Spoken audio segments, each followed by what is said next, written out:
and my woes. So what we're going to do now, we're going over to our wonderful guest, because our wonderful guest has written a book, and it's like I wonder if it's like an anthology of like rock and roll Unravelled. I wonder if it's an anthology of all these rock and roll things. I'm just surmising this. And it's Derek Shelmerdine. Have you got Derek ready yet? Anyway, we listened to Rockers 88 by Jackie Brenston. I've never heard of this. Jackie Brenston and his Delta Cat, and considered to be #1 rock and roll singer. So we'll ask Derek about this, and also he can unravel, some of great information. Good evening there, Derek. Hi. How are you? Okay. Hi, guys. Yeah. Hi, Derek. Hi, Derek. Anyway, Derek, the Rockers 88 by Jackie Brenston and his Delta Cat. I'm being honest, I've never ever heard of him. No, he's not a guy that readily comes to mind when you're thinking about rock and roll, but that particular single is, as I say, generally considered to be the first ever true rock and roll single. It was recorded on the 5th of March 1951. I mean, that's some years before the likes of Elvis started talking on records. And Rocket 88 is actually an Oldsmobile.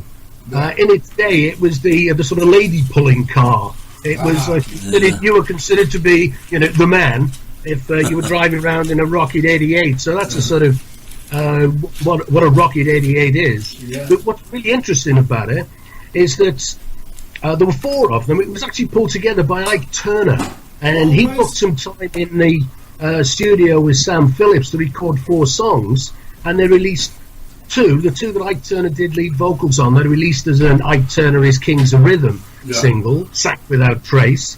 And that particular one, another one, because Jackie Brenston, and he played the sax on that you heard earlier, that was coupled with the 4th one they did that day, and he went down into history. So you could argue that you'd really be Rocket 88 by the Ike Turner Kings of Rhythm. Right. What a life's sad moments, I think, for him. Well, I'll tell you what, Derek, it was a mature performance as well, for being the first one. He must have been a seasoned performer, even though we hadn't heard of him, Oh, they were. I mean, very much so. I mean, that particular one was recorded at Sun Studios, but it was before Sam Phillips started releasing on Sun. That was actually released on Chess. But as you say, I mean, it's a fabulous song. It is, yeah. And there's another little twist to the song. A guy called Willie Kizart was the lead guitarist, and apparently they were on the way to the studio. The speaker was on top of the car. It didn't really fit all in, and it fell off and damaged it slightly. And that gives an accidental buzz sound to the guitar. So that's one of the very first sort of instances of fuzz on a rock and roll song, or any song. Well, that happened to the Beatles, did it? Where it goes. That's right. Was that a mistake? Yeah, that was a mistake, because I think it was. Am I right there, Derek? They were doing the amplifiers. Or I feel fine. I feel fine. That's and it came right through. So I think it was George Martin said, "Leave it in." Yeah, sounds that's right. It does. Yeah. I mean, there's quite a bit of stuff on the Beatles where John Lennon famously played tape backwards when he was listening to it at home. Thought, "Oh, that sounds cool." Yeah. And they brought it in, and they had the backwards bit. I think it was on Rain. I mean, there's lots of these sort of accidents that find their way into history. Yeah. No, I quite believe that, because you get like the opening of that song, Rockers 88. The piano playing was absolutely stupendous, and you'd expected all this, rock and roll. You'd expected to come out, and little did I know that it was. Well, you just mentioned it there, that it was written in 1951, long before Elvis came on the scene. Absolutely, that was like Turner on piano. Ike Turner, yeah. Well, there you go. And what an iconic music fella he turned out to be with his lovely wife Tina at the time. Yeah, exactly. I mean, one of the unsung heroes of rock and roll, I think, Ike Turner. Yeah, absolutely. I think, when you look at the early years of rock and roll and the likes of Eddie Cochran, absolutely amazing, that young man. Absolutely amazing. Like 3 Steps to Heaven, I think that was his last song, 3 Steps to Heaven. Yeah. And Come On Everybody, pure rock and roll, pure unadulterated rock and roll. And the Beatles, you mentioned the Beatles there, Derek, and one of their big idols was, what's his name? Buddy Holly. Buddy Holly, exactly, yeah. Buddy Holly, and Chuck Berry was another one. And, but Chuck Berry, not so much Chuck. I think it was more, in the younger days, when he first started off. I think, you can correct me on this, Derek. Who influenced the Beatles? You might as well just tell us. Who influenced the Beatles in a very, very young age? A young John Lennon and McCartney. Well, Lennon once said that if you needed another name for rock and roll, you could call it Chuck Berry. Oh, well, there you go.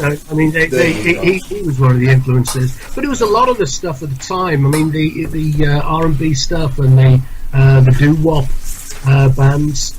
There was, a lot. It was mostly the Black American R&B bands that they really liked, and they covered a lot of their stuff. Well, do you know what? Like one of my guests in the studio here, Jamie Williams, his son has actually got a foot pedal. Can you explain more to it? Yeah, what it was, sorry Derek, my son's got the foot pedal, or what they call the wah-wah. He's into guitars, my son, he's at university and everything, and my brother said to me, you can have this, it's no good to me. Right. And my brother sold an amplifier, and this fella over in Sweden decided to do all the research of it, and there was only 9 of them made, some for the Shadows, and some for the Beatles, and obviously we come from Liverpool. So when my brother sold the actual amplifier, he had the foot pedal left, and he said to me, lad, you can have that. And he found out it actually did belong to the Beatles. It's an orange Vox, and my son won't give me it back whatsoever. Which is obvious, Yeah. Well, it'll be worth a fortune. It's time to get it on eBay. You can imagine George Harrison, stepping on that. That was mine, That was mine. I think that's absolutely wonderful. Well, listen, Derek, what gave you the inspiration to write this particular book? Well, to be honest, it's a bit like the Remington Razor guy. I'd always been looking for a book that really pull the story of rock and roll together in a single volume, and what it is, it looks at rock and roll from its early roots around sort of 1920s when the gramophone record really started, and goes through to mid-70s punk, and what I also was interested in were the outside factors that were influencing the music, things like the Vietnam War, things like the civil rights struggle in America, and I wanted something that really gave you a good overall picture of what it was all about. I mean, it's taken me over 7 years of research and putting together. And what I've done, it's actually in 3 parts. It's not a start the beginning, go to the middle, read to the end kind of book. It's based around the idea of, what happened on this day in history?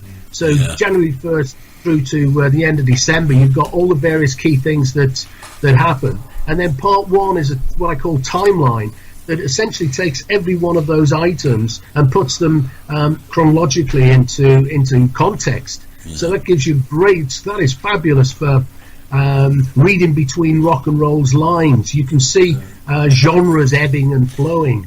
And the final part is what I call pocket histories. So it pulls together every reference in those various stories throughout the 1st of January to the end of December. So for someone like the Beatles, it gives them, quite a detailed look at the history, because just about most of the important things that they did and that happened are actually listed, so it gives a really good history. The Beatles, by the way, the only band or artist that have a full discography, both the American and the British, because it's not a big discography by rock and roll standards compared to some. Yeah. But wow, it's important. Derek, it's a brilliant book. I've read your review copy. Yeah. Oh, excellent. And I see this being used heavily as a reference book in libraries, definitely. Yeah. But you know, when you finished it after 7 years, I had to laugh, to be honest, because you must have thought to yourself, I've left loads out here. I'm going to have to start another one. Well, would that be fair? Yeah, there will be more down the line, but it won't take the story on from 76.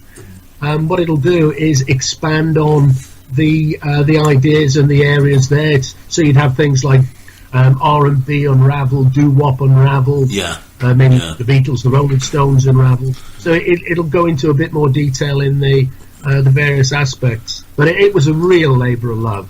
I mean, I learned so. Can I ask you something, Derek? You know, obviously you've written all this, and can you name, you know, some of your most favourite, say like top 5 favourite artists?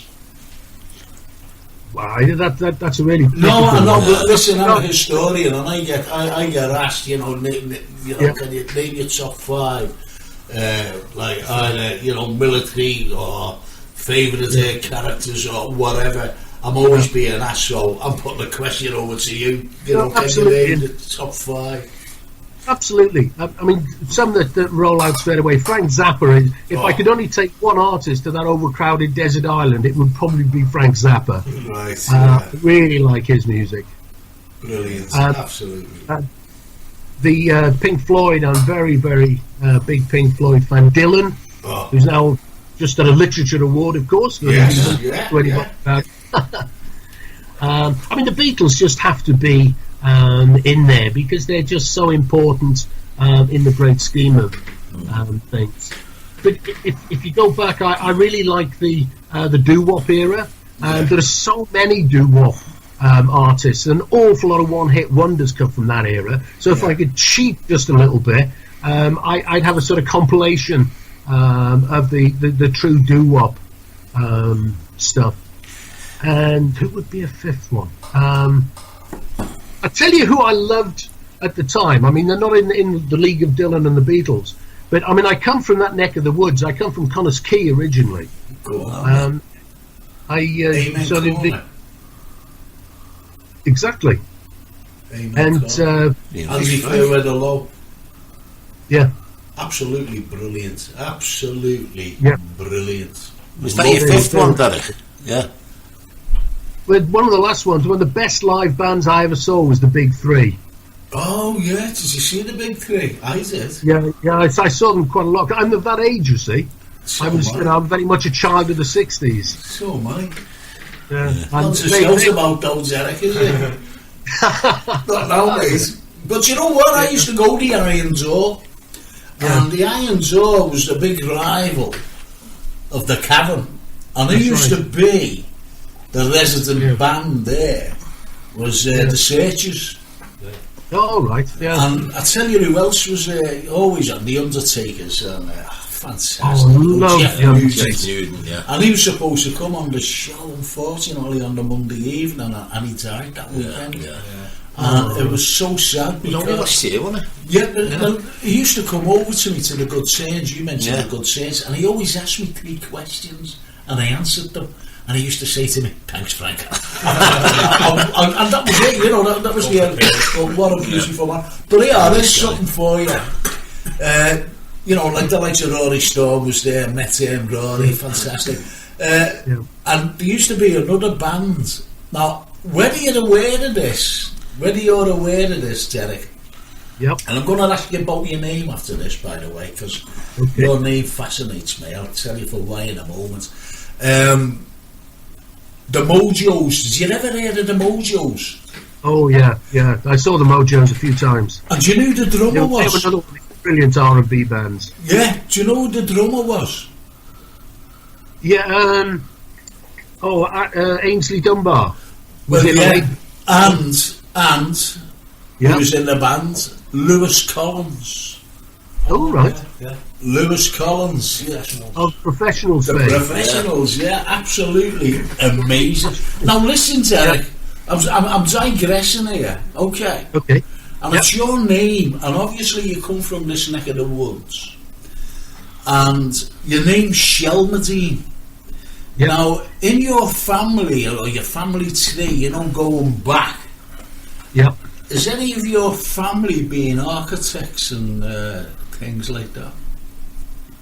I'm not aware of any that have, no. Because it's a very unusual name, Shelmerdine. That's right, you don't see too many of us around. In fact, some distant relative contacted my father, this would be 20 years ago, and he was researching the family and he wanted some information. And then a couple of years later, he contacted him back again and said he traced the name back to the sort of Vikings in the northeast. Yeah. Whether it's true, I don't know. It's unbelievable because the Shelmerdines, there was a group of them, Thomas Shelmerdine, Henry Shelmerdine, and they were fantastic architects. And not only that, but Exchange Station here in Liverpool, that you've got the facade. Well, Thomas Shelmerdine actually designed that. And if you ever go to Sefton Park and you see all the lodges surrounding Sefton Park, Henry Shelmerdine designed them. And Thomas Shelmerdine designed, get onto this, he designed St John's Gardens when they pulled the church down in 1898, and he landscaped the gardens. And there's a library, beautiful library up in Everton, right? Yeah. And it's by St George's Church, and it's beautiful. And he actually designed that as well. So, Shelmerdine, the Shelmerdine brothers. That's why I asked you if you've got any. You never know. You never know. You could be related, especially coming from this neck of the woods. Well, that's right. In fact, we did meet somebody in Australia who his grandfather emigrated from Manchester area. The turn of the early 1900s, I think, and he set up a winery in near Melbourne, and rather hoping that he was a milliner, actually, a hatman in Manchester, and rather hoping that they might be distant relatives. Yeah, it's incredible, isn't it? Our names. Yeah. But anyway, getting back to I'm sorry to digress there. No, that's okay. Is that okay? There's one other link. There's another link actually as well. You mentioned Bobby V, sadly passing away today. Yeah. He got his break because of Buddy Holly's death. When Buddy Holly's plane crashed on the 3rd of February 1959, he was on the way to Fargo, and they were playing in Moorhead, which is like just round the corner. And when it was transpired that a bunch of the people had died, the call went out in Fargo for any musicians who could fill the spot in Moorhead while they brought in some more headliners. And Bobby V, I think he was 15 at the time, and his group, The Shadows, stepped into the breach. Yeah. So they filled in for Buddy Holly that night. That's unbelievable, isn't it? The information on this fella is absolutely amazing, isn't it? It's fantastic. Derek, have you been approached by any academics yet about this book being used as a reference book? Not yet, but that is really its intention. It's going to happen, isn't it? It's really hard to cross-reference everything, and I put a lot of the provenance in as well, where there's only maybe one reference to an event, so that people can see the provenance of it. I think it's great, and what I like about it too, it's easy to read. It's fantastic. Thank you. It's fantastic. I think it was interesting to see. Did you say the Damned, the New Rose was the first real punk hit I've ever seen there? That's right. That's generally considered to be the first British punk song. And the interesting thing there is the Damned had the first album as well, punk album out. Yeah. Damn. They did the first UK tour. They were backing up Mark Bolan, who sadly died shortly afterwards in a car crash down in West London. And they were the first British punk band to play in America when they played CBGB's in New York. So they seem to gather all the accolades. Because Although you'd it's the always hear Clash, like the Clash, obviously the Pistols, and like in New York the Ramones, wasn't it? You know, you'd always hear that side of the punk thing. Like, but didn't realise the Damned were so much at the forefront of it. It just shows, you know, what do you think of Derek and his book? Has it been fascinating? Brilliant. Yeah. I'll tell you what I find fascinating. It's like, I don't know about yourself, well, I'm sure yourselves, your whole life is a timeline in music, isn't it? Yeah, it is because it brings back so many memories. Derek, do you go around giving talks? Well, that's something that I'm planning to do. What I'm looking to do is do a sort of half-hour history of rock and roll. But I do quite a bit of radio work. I'm doing more and more radio work, which is interesting. Yeah. And a couple of radio stations where I sit in with one of the presenters, and we do a particular topic. Like this last week, I was on a radio station down near Gatwick, and we talked about the early 70s, because in the British scene in the early 70s was a real time of transition, because the 60s really died at Altamont on the 6th of December. Good radio, though. Listen, Derek, we've got to go. We have a Hollywood correspondent, unfortunately, and we have to go over there to Hollywood, would you believe? Right. Brilliant. So listen, my producer Jason's just asked me, you know, if you'd like to come back on again, because that was absolutely fascinating. I'd love to. That'd be brilliant. Thank you. Oh, okay. Now listen, very briefly, where can you get your book? Well, I'm talking to Bob, actually. It's Right Blend on Wednesday.